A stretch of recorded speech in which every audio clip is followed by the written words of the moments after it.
Madalas na tinatanong ng mga nag-i-inquire at mga clients, ano ba talaga ang difference ng down payment at amortization? So don't worry, I'll explain it in a simple way para mas clear sa lahat. Alam nyo ba, magkaiba ang installment down payment at ang monthly amortization sa pagbili ng property? Let's make it simple. Ang installment or deferred down payment ay yung initial payment natin. Usually, 10 to 20% ng total contract price ang kinukuha dito.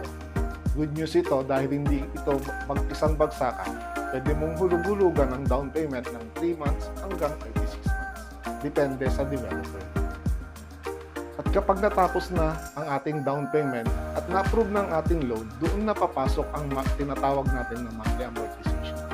Ito naman yung hulog sa bangko o sa pag-ibig at mas mahaba ang terms, pwedeng 5, 10, 20, 25 or hanggang 30 years.